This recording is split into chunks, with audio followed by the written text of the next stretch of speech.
everyone, so this is going to be our first of a two-part series on the eye, which is one of the key senses that you have in the body. So it's basically an offshoot of the nervous system, and this is basically looking at the eye, which is again a key sensory receptor to pick up the sense of light. So in this video, we're really going to be focusing on light and how it behaves, because before we can understand how the eye works, we really have to get a good idea of how light works. So the eye is the organ that senses light and allows you and all organisms that have an eye to visualize its surrounding. So the planet Earth's main source of light is the sun, and light is basically a type of energy, specifically radiant energy, which is transported in electromagnetic waves. Now, there's a very large electromagnetic spectrum, and we can only sense a small part of it via our eyes, which is our visible light, which we're going to get to in a second. And obviously, the largest source of light that we have on planet Earth is the sun. So not only is it a source of light, so a key source of radiant energy, it's also a key source of thermal energy, so heat. So our electromagnetic spectrum is the spectrum of radiant energy that we can see with our eyes. So what's really important is that the order of the rainbow is actually the order of all of the possible wavelengths that we can see with our eyes, where it's going from red, which is the longest wavelength,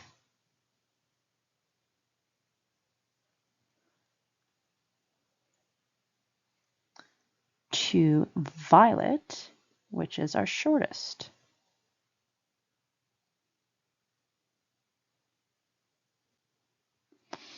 Now, not all animals, and well, humans we can see in the visible spectrum, but not all animals actually see in the same spectrum. So an example would be bumblebees. They actually can see UV rays. We cannot see UV rays.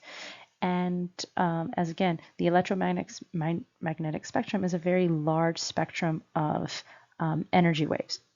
So red is the lowest electromagnetic wave that we can see with our eyes, and violet is the fastest electromagnetic wave that we can see with our eyes. So things that are above violet, so ultraviolet, we cannot see. Same thing with things that are below red, so infrared, we cannot see. So this is just basically an example of our electromagnetic spectrum. So radio waves are of the longest of the waves that we can have. Then we have microwaves, infrared waves, and then we have visible light. And visible light is the small part of the spectrum that we can sense with our eyes. So now what we're going to do is we're going to take a little bit of time to talk about the behavior of light. So first and foremost, light travels in straight lines. And we can kind of sense this when it's kind of like a cloudy day and we have a break in the clouds and we see like rays of sunlight coming down from the sky. And we can see that they're always in straight lines. So that's the first thing. The second thing is that when a ray of light hits an object, one of three things happens. First is the light gets reflected, which is called reflection. So it gets rebounded or bounced back. Now there's two ways that light bounces back, and it has to do with the surface of the material that it's hitting. So the first is called a diffuse reflection, which means that the rays are reflected in all directions, meaning that we don't actually have a very clear image that's being produced. The other way is called specular reflection, and spectral reflection is that the rays, when they're hitting the surface, and this is a surface that's very, very, very smooth, the rays are reflected perfectly parallel from one another, and this is usually when we have an image produced. So things that form specular reflections would be like the very still water that you have in a puddle, very, very shiny metal, or mirrors, right? Mirrors actually use specular reflection, so you can see an image of yourself because the surface is very, very smooth. So there's no impurities in the surface. So when the light hits it, it bounces back at perfect angles.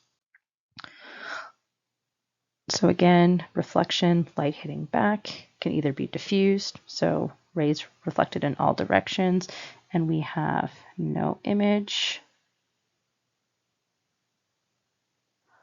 Or we have specular, where the rays are perfectly reflected. So the incoming ray is parallel to the outcoming ray, and then that would actually form an image. So things that undergo specular reflection, those are things like mirrors.